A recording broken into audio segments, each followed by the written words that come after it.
Olá, hoje nós vamos falar sobre os pontos Shu dorsais. Os pontos Shu dorsais, ele passa em todo o meridiano da bexiga.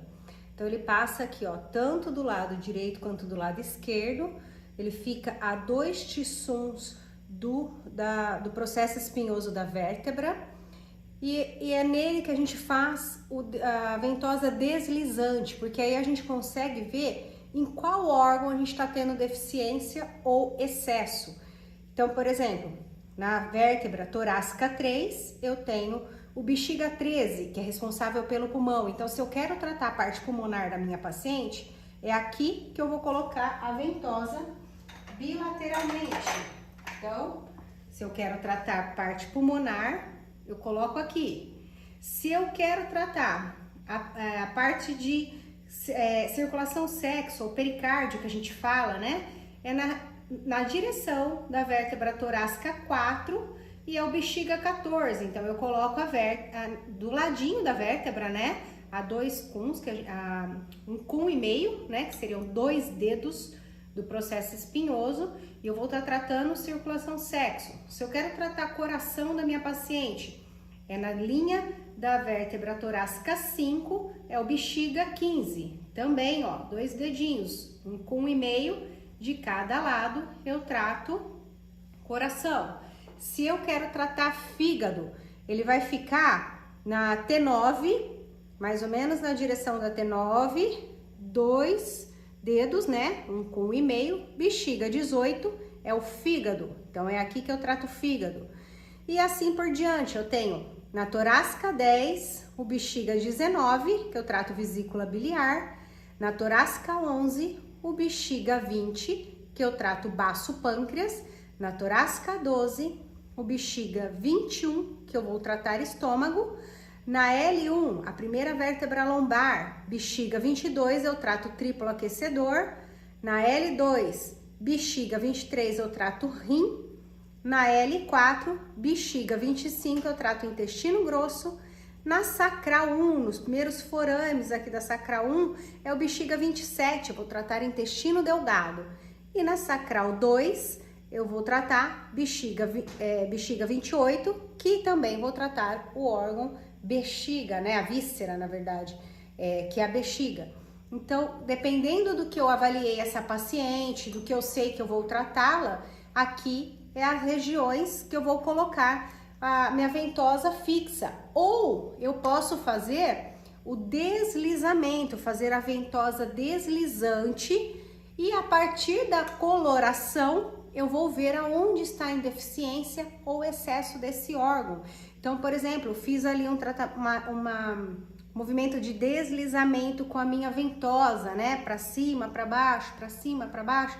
E a região que ficou mais vermelha, com petequias, foi a região, por exemplo, de fígado, né? Próxima à torácica 9, no bexiga 18, eu sei que eu tenho que tratar o fígado da minha paciente. Aí eu posso vir e colocar a ventosa de uma maneira fixa para tratar esse órgão. E assim por diante. Então, quando eu deslizo, costuma formar petequias. E a partir dessas petequias, ou da coloração mais escura, eu consigo perceber a região em que está em deficiência ou excesso. Lembrando também que eu não preciso ter isso aqui decoradinho. Vai pensando pela lógica, né? Se eu desenhar o pulmão, ele tá aqui, ó. Depois eu já tenho o coração aqui no meio. O que envolve o coração é o pericárdio, né? Então, circulação sexo ou pericárdio. Depois eu tenho o fígado, logo abaixo do fígado a vesícula biliar, do outro lado o baço pâncreas. Depois eu tenho o estômago, triplo aquecedor, o rim já tá mais embaixo, intestino grosso, intestino delgado e a bexiga, que vai dar o caminho das saídas, né?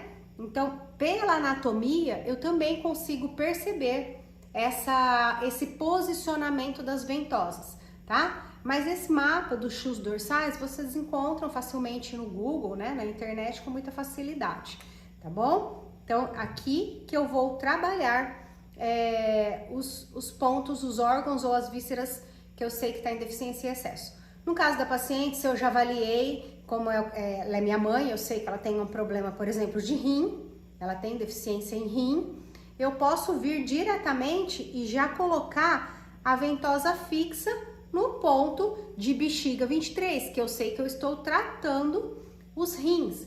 Ou eu poderia vir e fazer, dependendo da avaliação, se é uma deficiência, eu posso fazer uma moxa, ou eu posso colocar agulha, né, da acupuntura. Então eu viria e colocaria aqui uma agulha bilateral, moxa também bilateral, ventosa também bilateral, porque eu sei que ela tem uma deficiência de rim, tá? Mas se eu avaliei, mas eu não sei essa questão da acupuntura, o fato de eu deslizar essa ventosa, as marcas vão ficar mais evidentes aonde tem a deficiência ou excesso. Lembrando que aonde fica branco também, que não tem aquela mudança de coloração da pele, porque quando eu faço uma ventosa, eu quero uma mudança de coloração da pele para uma rosinha, claro, que eu quero trazer sangue, peremia no local.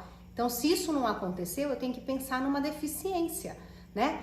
E agora, se ficou muito vermelho, com muita equimose, com petequias, eu já tenho que pensar num excesso, tá? E quando eu falo em excesso de deficiência, não necessariamente eu tô falando só do órgão ou da víscera. Eu tenho que pensar nos sentimentos relacionados a ele, no que mais ele causa. Por exemplo, um paciente que come muito doce, exagera no doce, eu sei que o baço pâncreas dele vai ficar em deficiência. Então, a hora que eu passar, não vai ficar vermelho, vai ficar mais branco, vai faltar energia no local. E aí eu posso vir trabalhar com ela paradinha ou estimular para trazer essa circulação para o local.